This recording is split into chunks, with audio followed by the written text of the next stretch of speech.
have a like, yay! All right, what was I doing? Tightening my micron. That's what I was doing. Tightening my micron. Ooh, am I looking at the one? Am I looking at? Oh, there we go. Okay, I can see from there.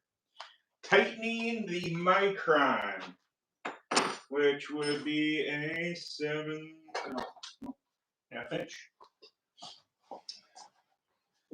Oh, okay.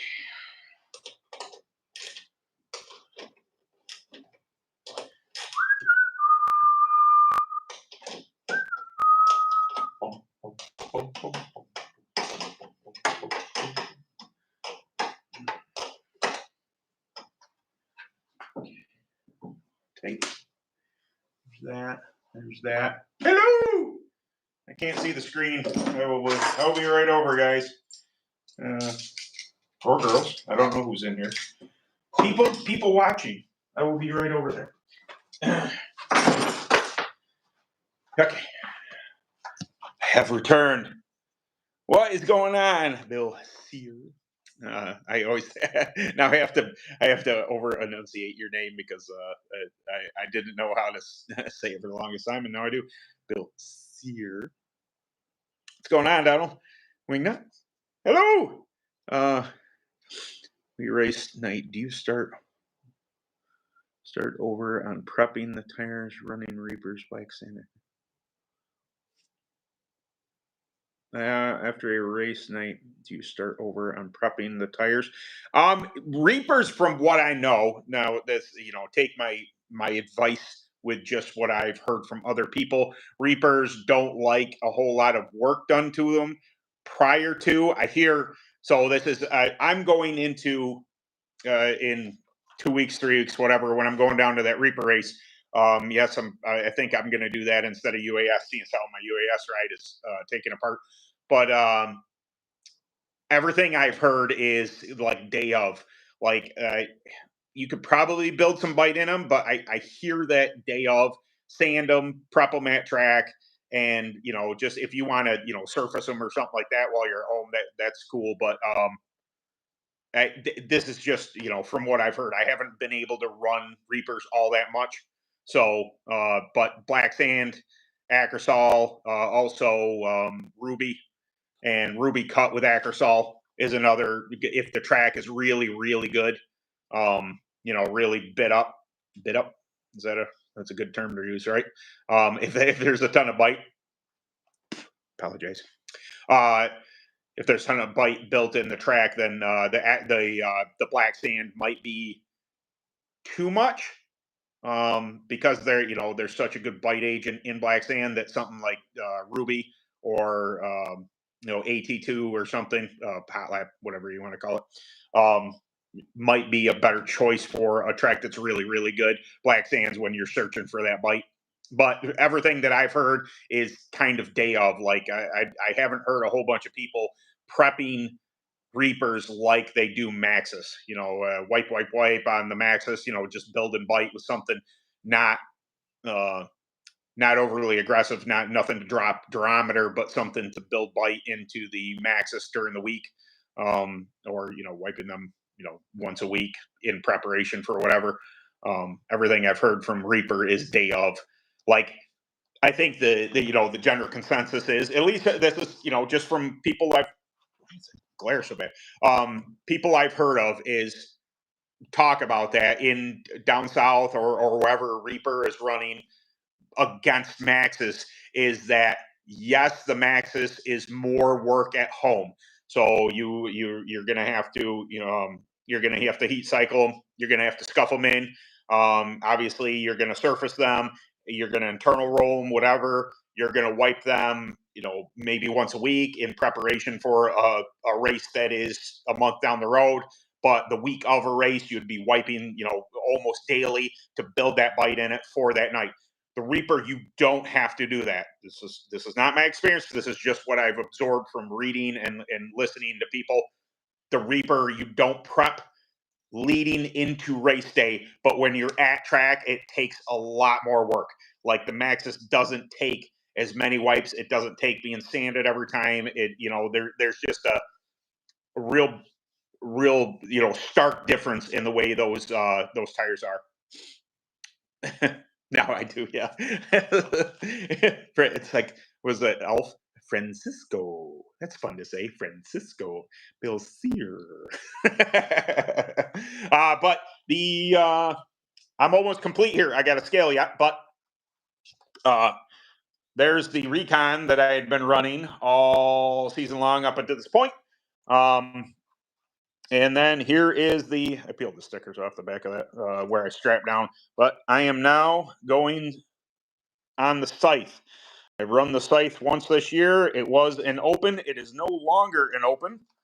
It is a clone. And we got everything body, mounted the body yesterday. I was kind of scared because honestly, I have mismatched Nerf bars. And luckily, I found some Nerf bars that fit this thing.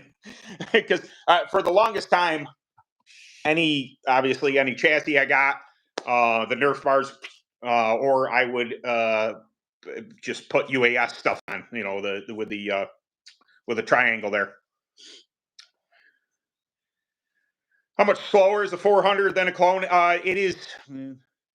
That's quite a bit of weight. I would say once they're spooled up, the 400s, and it really depends on what type of track you're on. So it's debatable. Once you're spooled up, I don't think there's a huge difference in lap time speed, but there are cases where, if it's a really hard track, a really good track that has a lot of bite, I'm guessing the 360 is going to be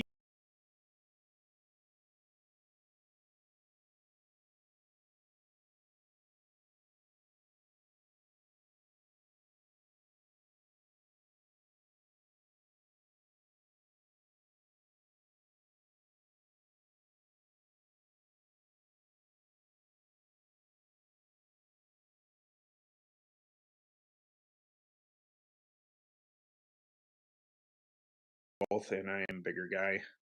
We almost get no clone 400s around. Oh, okay. Yeah, and see, I don't want to say a problem, but we'll see what this Scythe weighs when I get on the scale. I got a sneaking suspicion it's going to be similar to the Recon, but I joined 400 points down at AMS, the Allegheny, that bank track that I run, the small bull ring there. But I'm going to run the 5th of July there for the Firecracker 40s, and I'm considering if this chassis weighs in around what the Recon did. I'm considering running the 375 just to see how it behaves. Like I run the Recon at 400, and it's really not that big a deal. On the Recon, no weight on it. I weigh like 385. It's 385, and so I could go either run 375 or add a little bit more weight and run 400. I don't know, but yeah, that's a real question.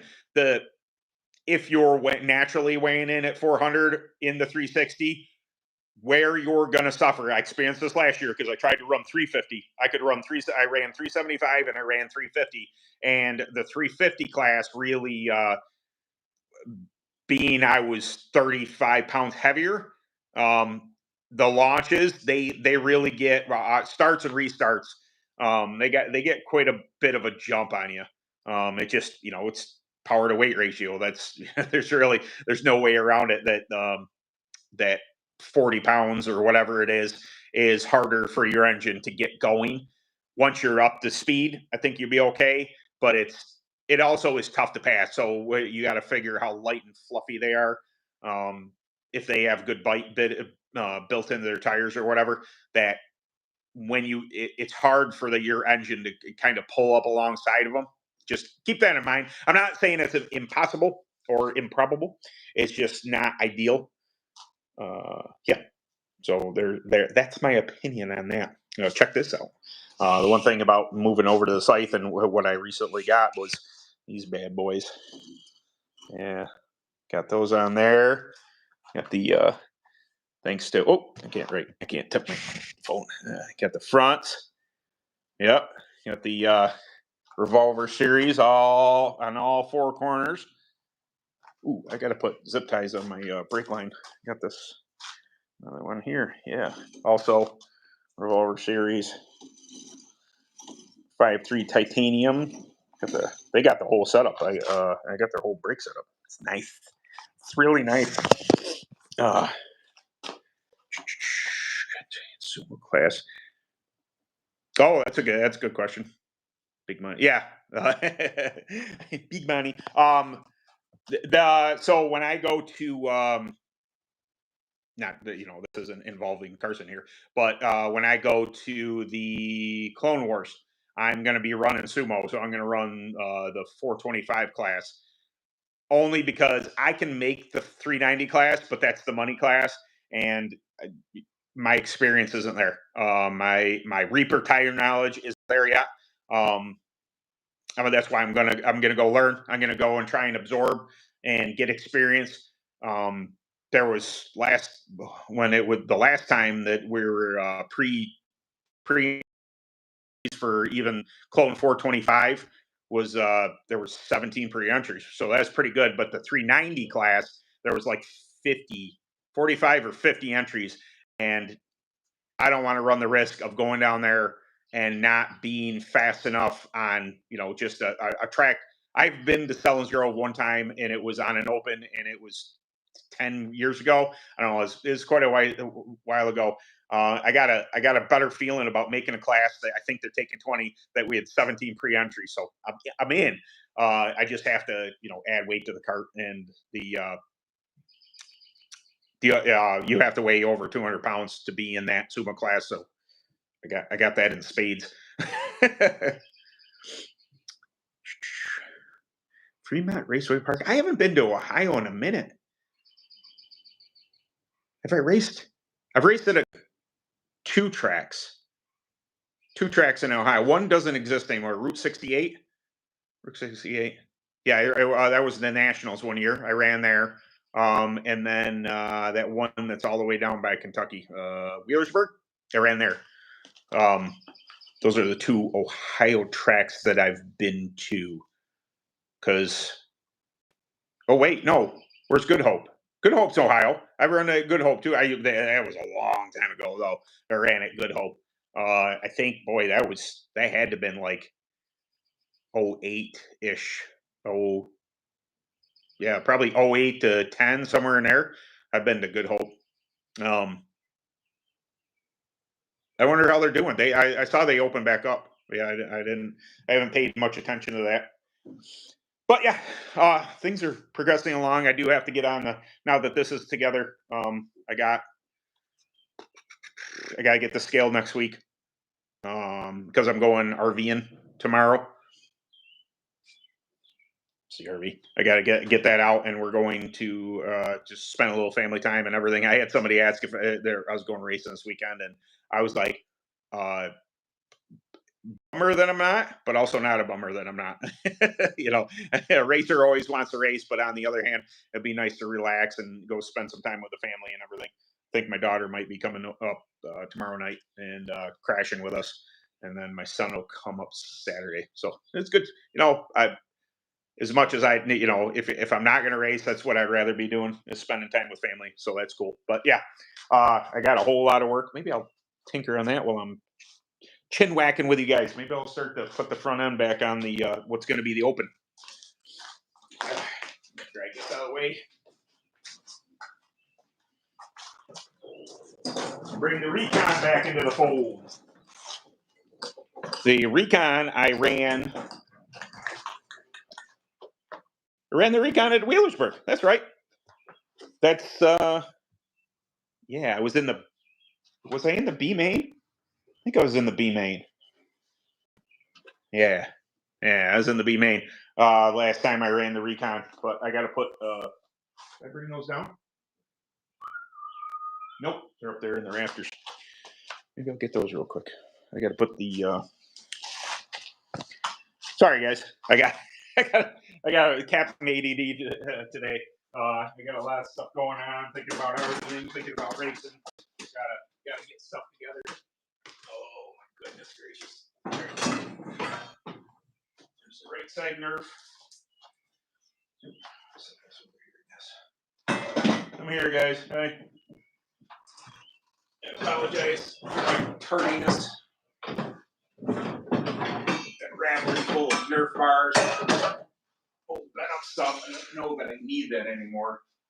So when I got the Recon initially, it was built to be UAS. So we have UAS, pretty standard Nerf bar, but the kid that I bought it off of, or that Walt and I bought it off of, needed extra weight on it, so he's got this giant plate welded on it, and it is unnecessary. There might be lead. Is it full of lead too? Uh-oh. I don't need it to be that heavy, and I think don't think I have any other left side Nerf bars, so I'm either going to have to lighten that thing up or cut that plate off. I mean, it wouldn't be that big of a deal. I'm already heavy in the thing, so it's not that big of a deal to remain there.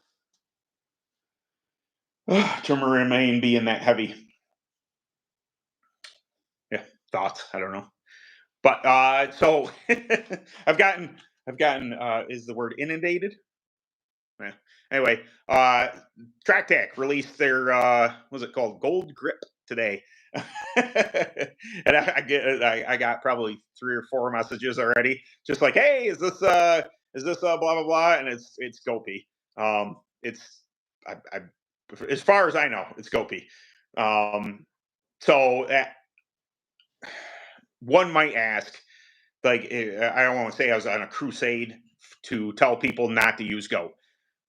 That was not the point. That this channel mostly focuses on people getting into the sport. And what I don't want them doing is murdering a set of tires that, the sport's expensive enough.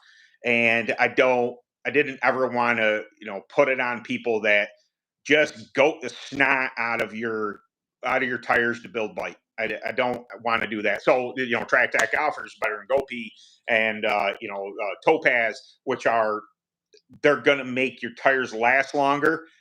But when it comes down to brass tacks, there's nothing that can quite replace Go. It just, when you need it, you use it. It will soften, it will bite, it will also, in the long term of the tire, it will eventually destroy it. What makes it good? Bite agent is also what hurts the tire eventually. And I say that eventually. So, new people coming in, when you got a dad buying for his kid and this and that, and he's concerned about the aggressiveness of prep and what it's doing to the tires. And there's also that thing where people think, hey, it's super dry and dusty. I need grip. I'm going to wipe GoPro on it, and then I'm going to, bite into this dry and dusty. Whereas, you couldn't kind of be further from the truth. You don't need a soft tire for a hard, dry, dusty track. You need something like, black sand or something to keep that the durometer up to match that surface. So I won't say I've ever been against GoPro, but like I said, with new people, I just didn't want them coming into the sport and absolutely killing their tires, not knowing how aggressive GoPro can be. If you want to drop durometer, if you want to bite a tire up, it's definitely the choice of many racers for good reason. But I didn't want to make that the prevalent thing to offer new people into karting. Like, just wipe goat on them. Like, heavier you are, the harder you are. Yeah, this is true. Yep. Weren't you the one? Oh, totally. I totally screwed. Oh, did you see? Those of you who are friends on Facebook there, somebody stole my video and then put some really bad. I assume it's AI voice over it. And then so I'd be upset about it. There's no way to stop it. Facebook is garbage for stopping stuff like that. I'm not even going to bother. But it's just funny they flipped the video, and then obviously they only used a little clip of it. But it's almost a point of pride. Like, that video has 17.2 or something million views. So it's almost a point of pride that I got a video that's big, that it's worth people's time to steal it. So I'd be upset about it. Whatever. It's there's no way to in today's age. And somebody mentioned copyright. I, it's, there's so many loopholes to everything.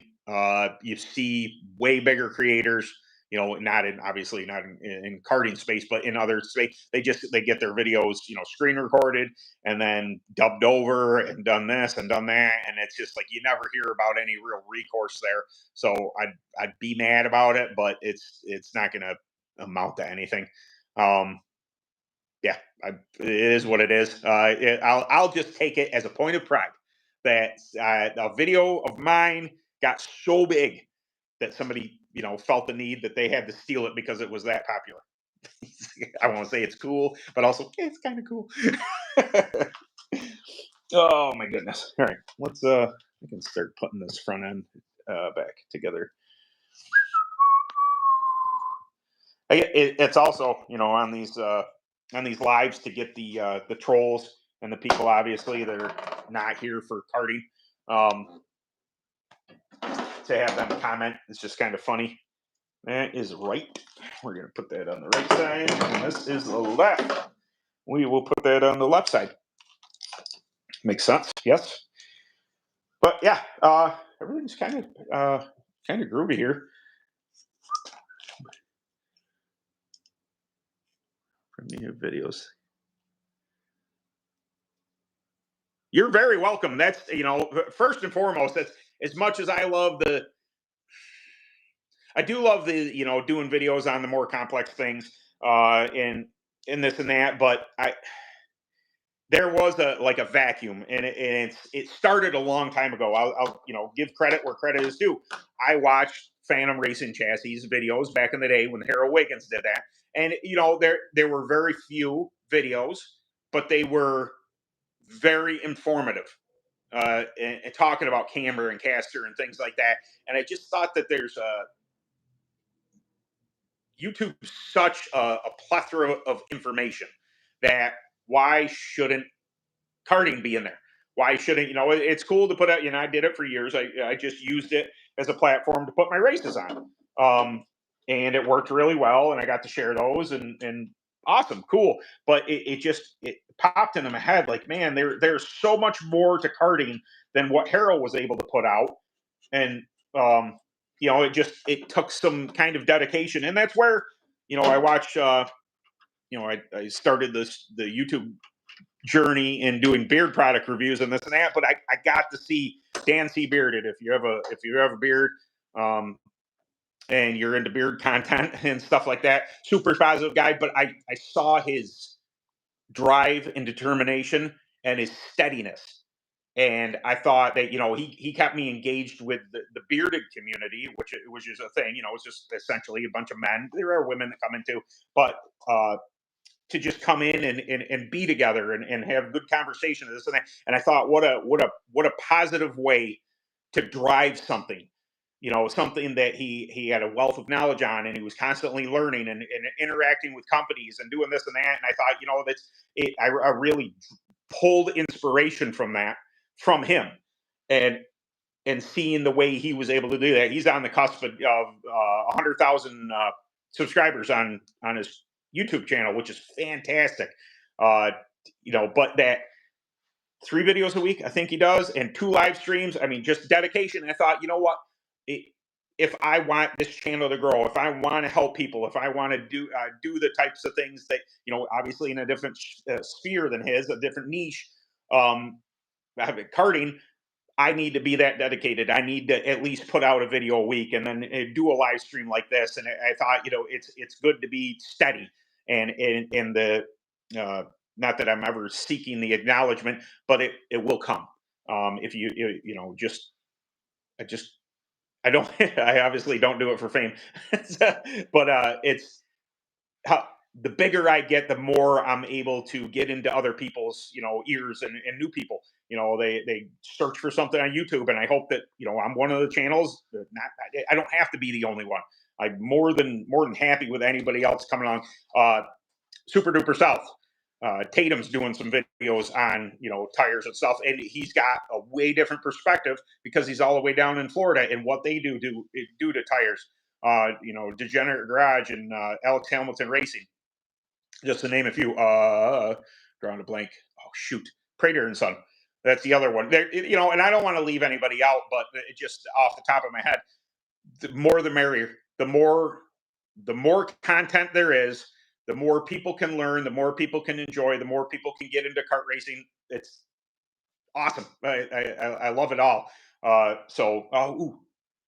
Speed Solutions. He's another guy that does very informative videos. He doesn't put them out all that often, and it's a lot when you try and balance life and family and putting out constant content. Like now, I'm going to be gone RVing, and I got to shoot. It's Thursday, but I got to shoot a video for Sunday tonight, and I'm not even sure what I'm going to do yet.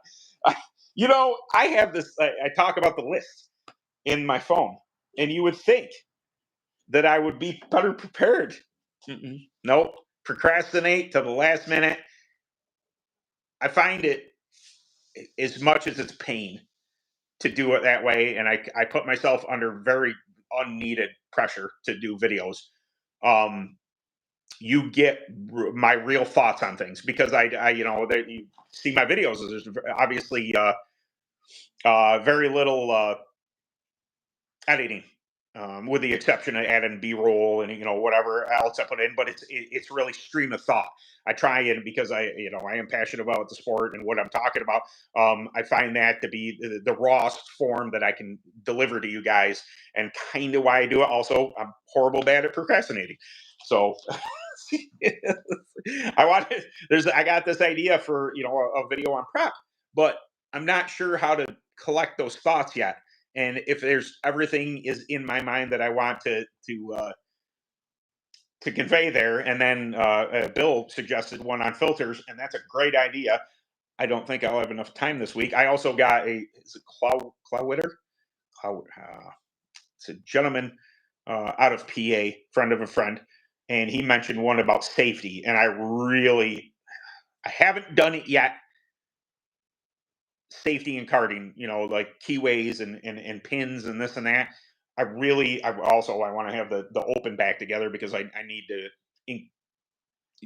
do that as well. But why safety is needed? That we're not all no. It's a racing machine. It's dangerous. People can get hurt. People have gotten hurt, and safety is I have to do that video eventually here, but again, I need to collect my thoughts on it and really kind of build around where I want to do the video. So it's a whole bunch of spinning my wheels until I decide to do something.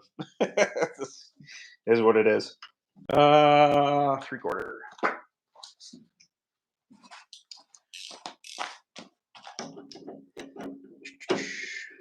Is that 3/4? That's not 3/4. I said 5/16, not 3/8. 3/4. Got it. Man. It's funny.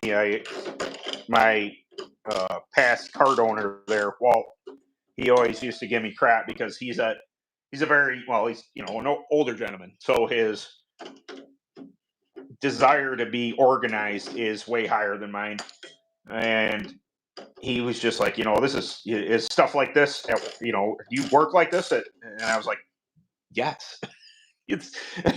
It to my mind, this is fair. With the way I got things running here is fairly organized. I know to a normal person that is probably disorganized, but to me, I know where everything is. Could I be better at it? Sure, I could. I don't want to be. I'm so used to that. It's a clutter. Look at. This is what I'm talking about. Just want to look at this. Then again, I just tore apart. A cart, and those are all the bolts that splitting the difference between the two.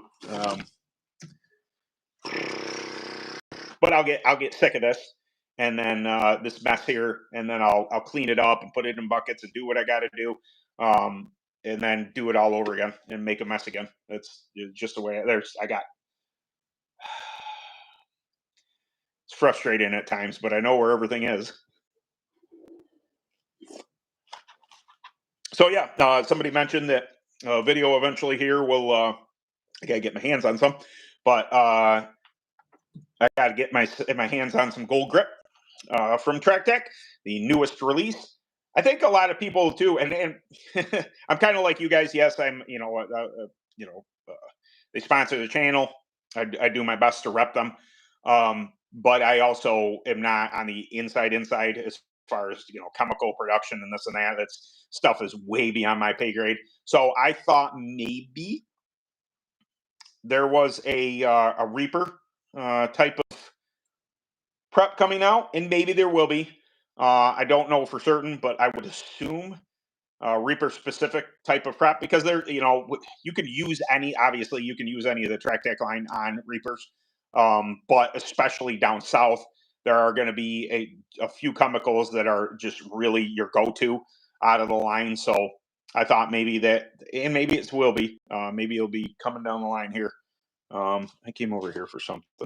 Let's show you guys my absolutely disaster of a mess. Ain't nothing but a northern redneck, man. That is for certain. Speaking of redneck, I got burned to a crisp Sunday. Went to the amusement park and it's turned into a tan. But I blame my wife. She didn't make me put on sunblock. I know better.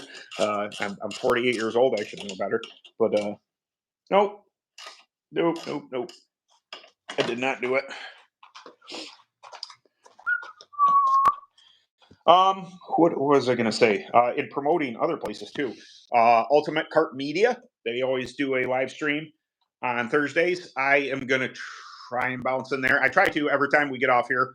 I think they started at 8. It should be starting now. Ultimate Kart Media, but they had some good topics. They were bringing up where do you think that karting is going to be. Also, Beard Octane's in a live stream now too. Where do you think karting's going to be in 1 or 2 years? That was posted up on their Facebook, and I thought, hey, that's a valid question. Are we gonna? Is it going to be more of the same, or is there something? I don't think there's going to be anything revolutionary that comes out. I would absolutely love to see something in the vein of UAS for clone rules, whether it be engine package, whether it be just. I've said it before a million times because I believe it to be the best way. I can go anywhere in the Continental USA, and run UAS with my cart because we all abide by the same rule book. Now I know that there's different parts of the country and the little things here and there work better for smaller tracks. I totally get it, but also when it comes to say clones, there should be general overall arching rules about them. If WKA would get on board with what NKA and AKRA have done with engine packages, there we go. There's one thing. And then, adopt into a Duke car or, have some, these are the rules. And then no matter where you go, you're legal to do that. I understand the regional type of thing. I get that you might want to tweak stuff a little bit here and there, but also, man, it would be, knowing full well I could take that cart right there and just go anywhere I want and run channel. The Ultimate Kart Media. It's on Facebook. Ultimate Kart Media. The two guys out of the Carolinas. Is that what you're talking about? I believe so. Ultimate Karting Media. Yeah. I'd say the gentleman's name, but I'm drawing a blank right now. Anyway, they've been on they were on 4 Takes of Fuel not too long ago, a couple months ago, talking about they do a Thursday night racing or Thursday night something or other they call their live stream. They have guests on sometimes. I think they had Chase Williamson on there one time. They had some other people. Seemed like a good bunch of guys. Definitely, obviously. Ooh, this is going to be the open. Do I want front or rear position? Front position. I've always run the open with the front position. But yeah, they definitely got their thumb on the pulse of Southern karting. The Maxis and the Reaper series and this and that. Definitely, they're really in tune with that. I thought this, yeah, Ultimate Karting Media. Yep. All right, guys. As I said before, and I'll say it all, there's no competition from my side. I don't. That's not a thing. I want everybody to absorb everything. Enjoy everybody. The Four Takes of Fuel podcast. Tatum stuff, Super Duper South, and all the YouTube channels. I think it's all fantastic. I think it all high tide raises all ships, and we should continue that way. One day I want to build a US and put a Dorito. I love Doritos.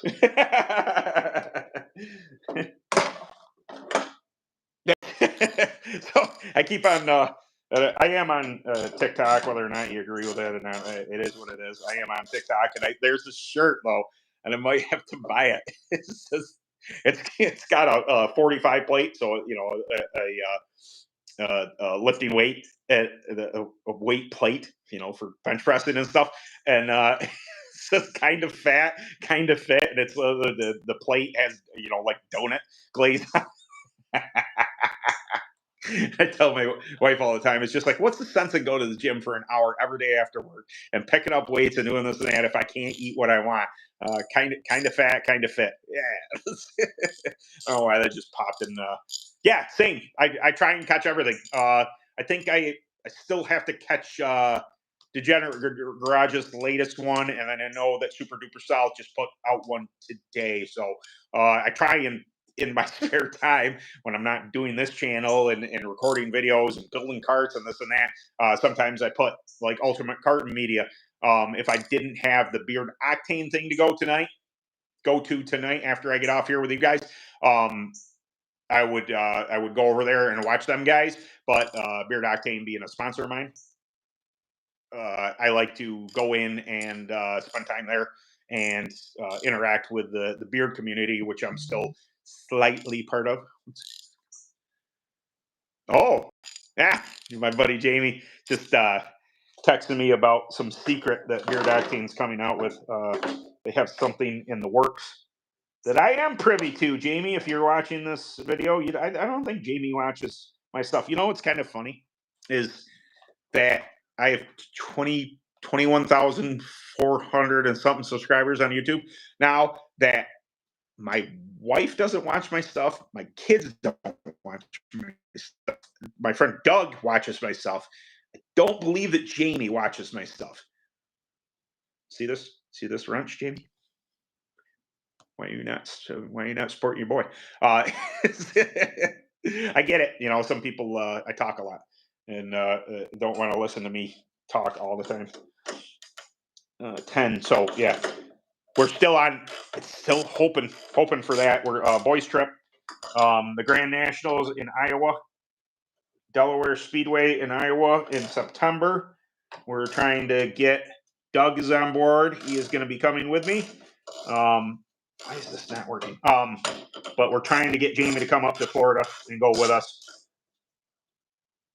And then, oh shoot, I'll be in Tennessee next year. That'll be great too. I forgot the name of the kart track. UAS just announced it, and if the Grand Nationals is within driving distance, and I mean serious driving distance, like I wasn't going to Arizona a couple years ago. It's like a 33-hour pull, and that's not happening. But it's somewhere Tennessee. Shoot, I'm drawing a blank. Fully intend on doing that. So that'll be fun. Go down. I love racing down south. And I brought up something like, oh man, I'm going to have to work on my Maxis game. But I got a message back, and whoever was really fast there a couple of years ago was on Burris. Oh. So Yeah, I'm a little more comfortable with Burst than I am with Maxxis. Although I've gotten better over the years with Maxxis. I don't understand them completely, but I'm getting there little by little. Uh, yeah, but that would be interesting. Need more tires. So that's going to be Burris. Going to need more tires because that's you can call it a downside if you want. Understandable. I see it's kind of rearing its head with the Reaper a little bit. That you don't get rid of your burst like you would something else. Like I think that with a Maxxis tire, you get a Maxxis tire, and maybe you can buy it a month in advance, 2 months in advance. You go through the cycle of internal prepping, scuffing, letting it set, doing its thing. Wipe, wipe, wipe. There's a whole process to the Maxxis. Now with Burris, um, there isn't the internal if you don't want there to be, and I think most people don't internal their burst, but there is a year thing that you might want to be on a year or two older burst, so you better hold on to them type of thing. So there is that. I mean, it's you can get frustrated with any brand of tire there is, and what works best on whatever track.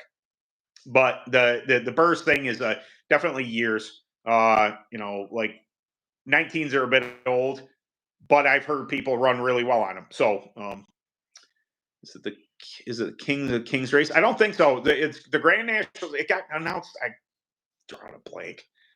Drawing a blank on where it is in Tennessee. Shoot.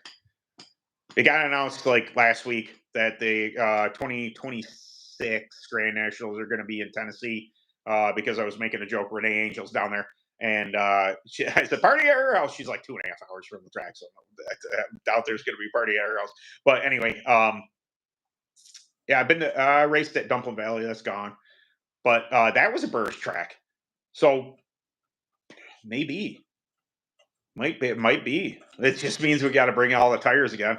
There.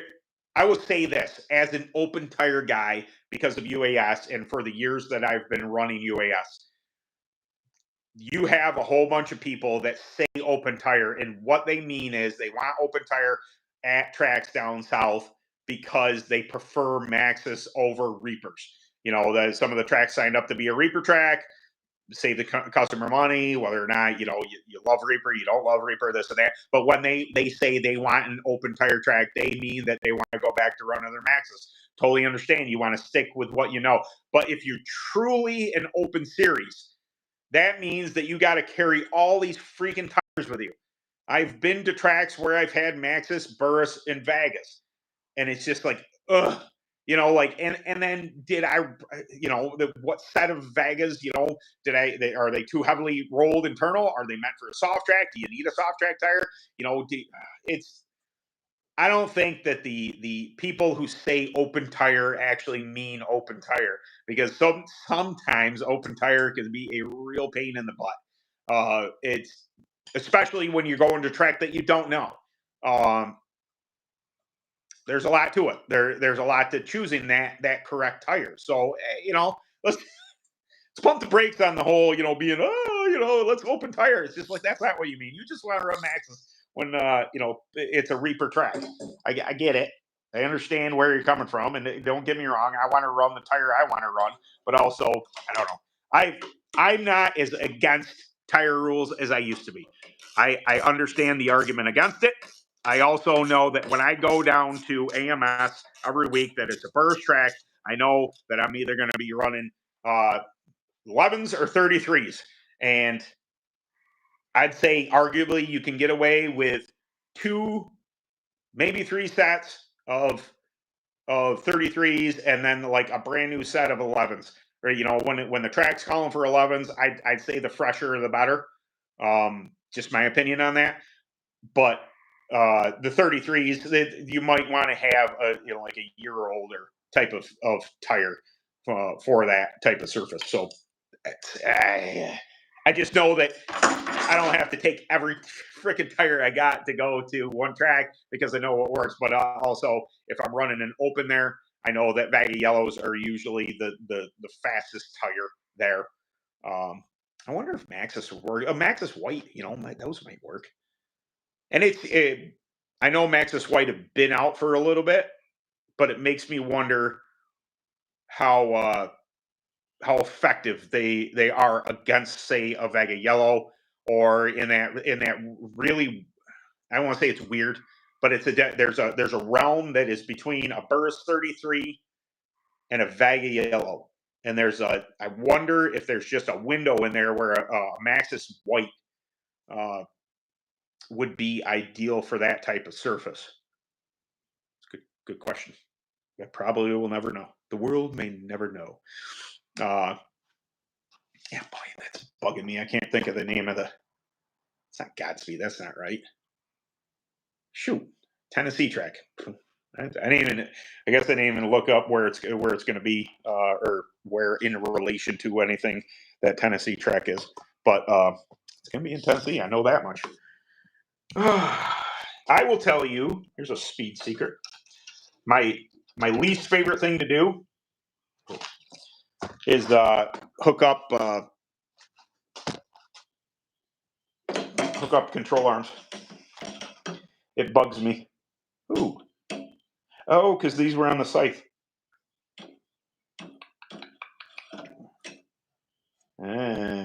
Those are set in a different position.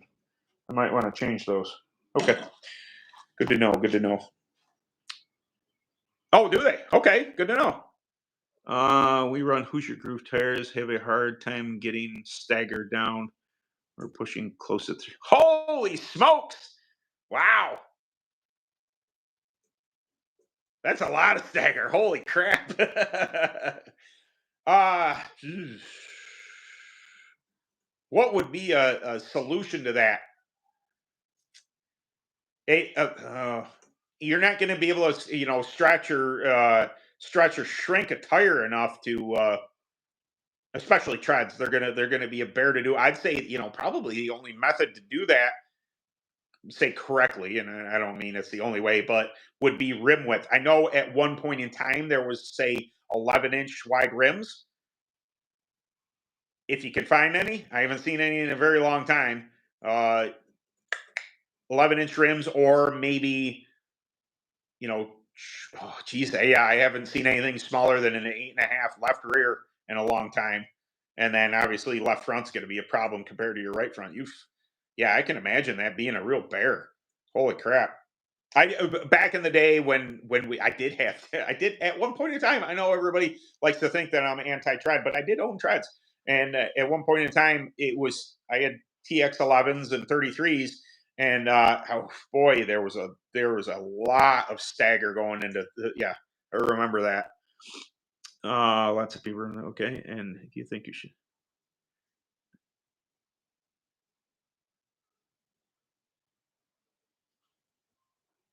Oh yeah. Okay. Ask. Do you think if I should run, if I should prep tires less because my current handles it's perfect, even if I don't change anything setup wise? It could be.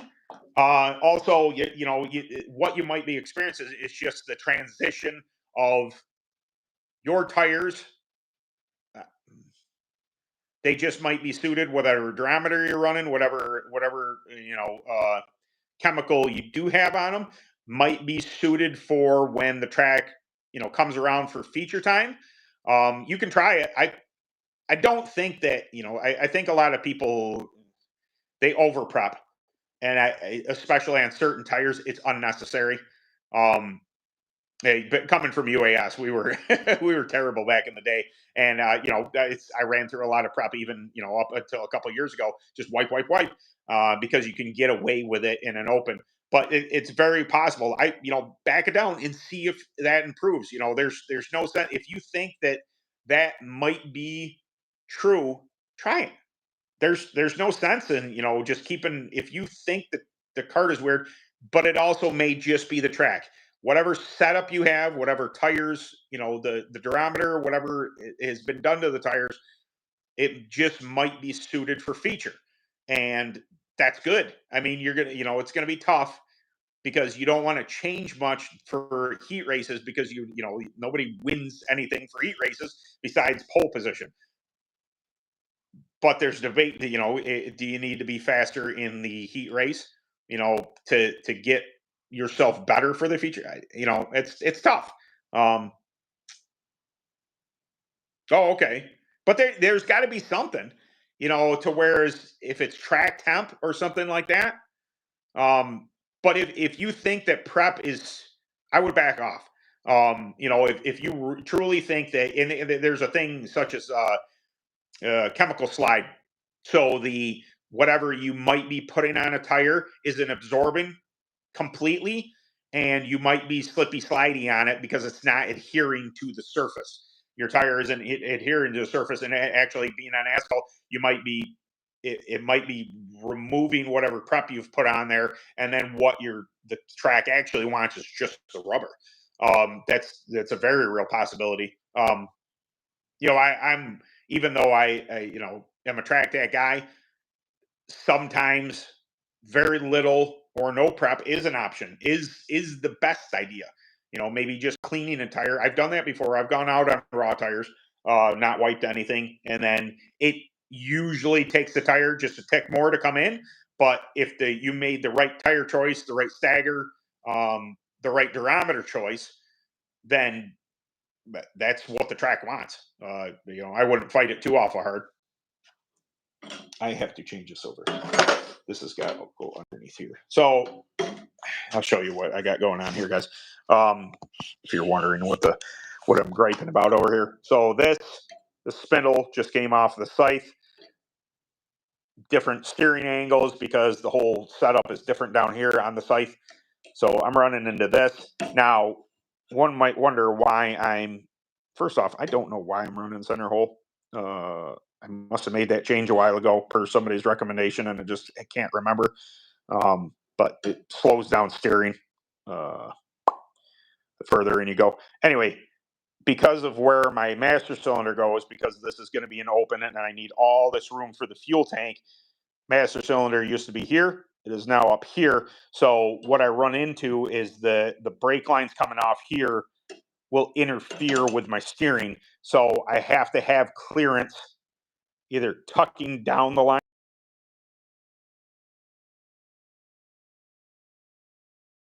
Don't go over top, but I got to change something. I think I'm just going to move that back, and then I'm going to go underneath with that Heim and then reattach. And the other side looks like it's going to be fine. So, but yeah, I just noticed that. That's if you heard me griping. That's what that was all about. Pardon me, I'm sorry. I will be right back. I'm just grabbing some tools. I got something cool coming in the mail. I don't want to spoil anything, but some equipment in the Kart shop is going to get updated, and it's going to be awesome. And I'll make a video on it, obviously, and then you guys will see. But yeah, fuel mixture do you run in the Bama 270 engine? Would it be really helpful? So I run 8 ounces of Blenzol green label to a gallon. I will show you. You can run anything. I run methanol, just to let you know.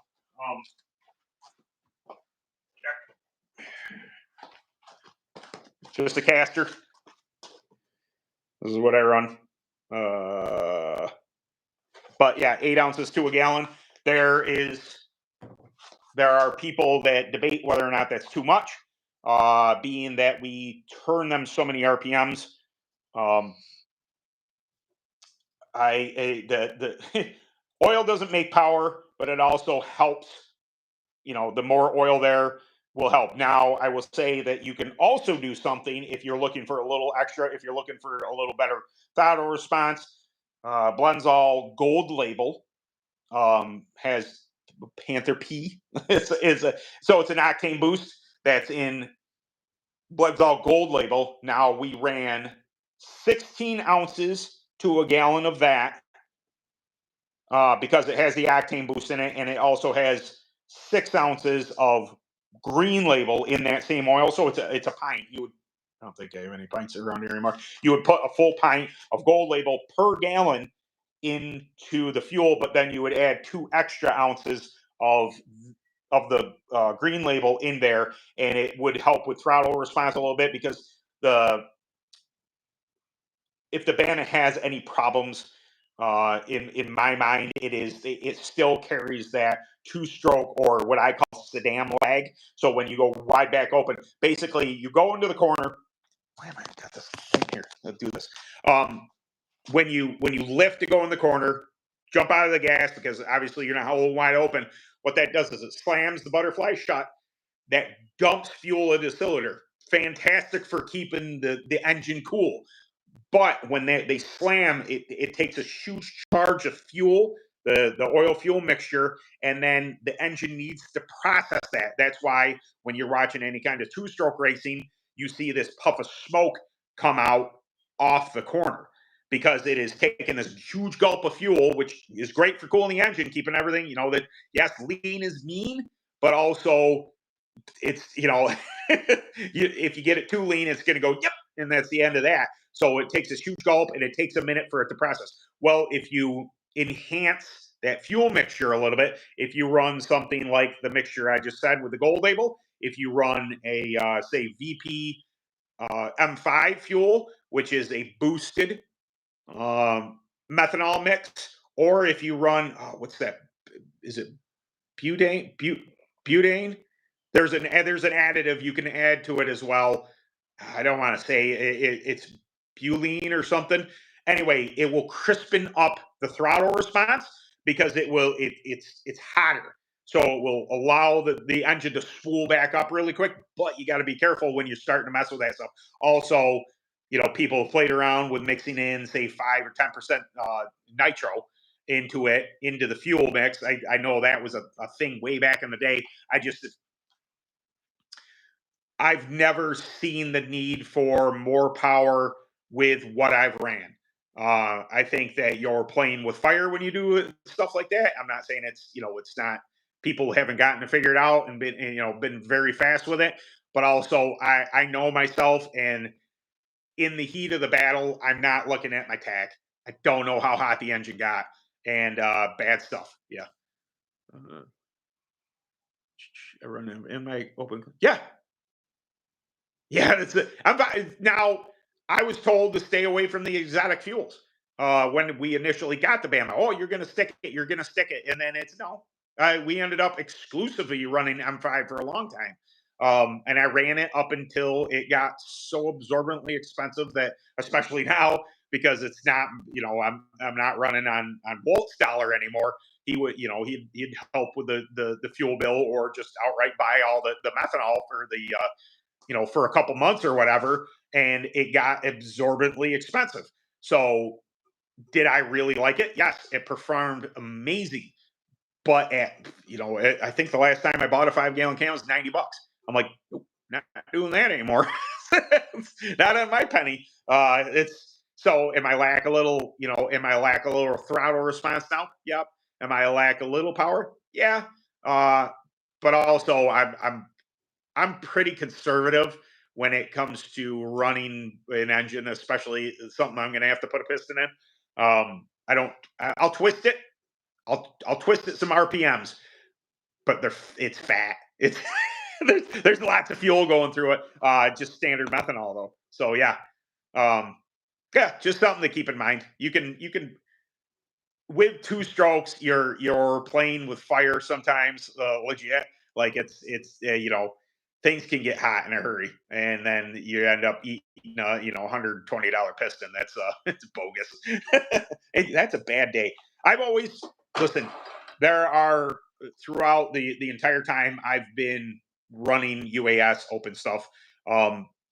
There are people that have been way faster, and that's a it sucks to lose them, but also there have been people that have been way faster than me, and they have broken stuff because they're pushing the limits of everything. To whereas I have a tendency not to push the limits, and attrition will gain me those spots. Now, will I set the world on fire? Probably not. Will I be the absolute fastest kart? No. But sometimes when it comes to the end of the races, and I'm just minding my P's and Q's and being fast enough, keeping them within, striking distance, and they have a problem. Thank you very much.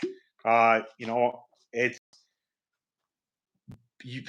You can be the fastest kart, but if you don't last the entire time, what good was that type of mentality?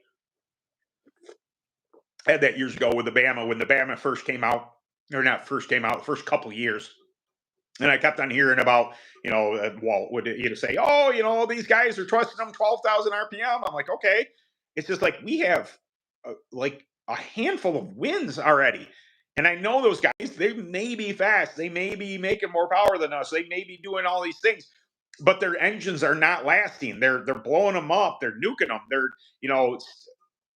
slow and steady wins the race. I don't say slow, but it's a thing. Like you can set the thing on kill if you want and pray that it's going to last, or you got to watch your gauges the entire time, or you set it to a reasonable amount that it's making really good power and work on your tires, you work on your corner speed and stuff like that, and just accept that I may get beat a little bit off the corner, but when it if those guys are pushing the issue, may end up being a bad day for them. So there's just things to consider when especially open racing. I've seen it so much. People just nuking them left and right because they push the issue. They make a 450 makes great power. 250 makes great power. The Bamas make really good power. You can wring its neck and get more power out of it. But also, I think that there's a time and a place for that. I may going out to the Grand Nationals, I may wring its neck a little bit when it comes to the feature because I know everybody is going to be set on kill. I may take that opportunity to lean it up a little more, or maybe get some gold label. I don't think that the gold labels anything. Matter of fact, I probably will for the Grand Nationals. I might get something like gold label just to kind of give it a little boost. Chances of me buying some M5 are slim to none, though. Stuff's expensive.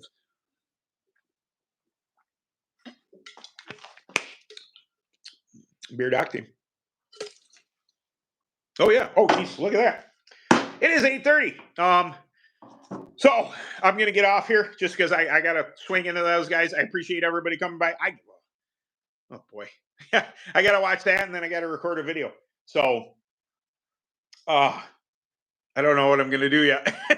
I do have time tomorrow, so if I can't think of anything tonight, I got a half day tomorrow, and I probably can get a video shot. So it's no super pressure cooker, but also I have no idea what I want to do the video on. I got some ideas, some stuff I want to do, but I've been focusing so hard on getting the cart switched over that I should have put more thought into it, but it is what it is. But I appreciate you guys coming back. Thank you very much every week for showing up and doing this stuff with me.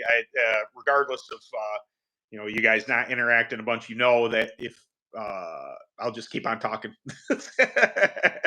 And I hope you enjoy it. But yeah, Video Sunday will be here next Thursday, and I really appreciate you guys coming by. So later.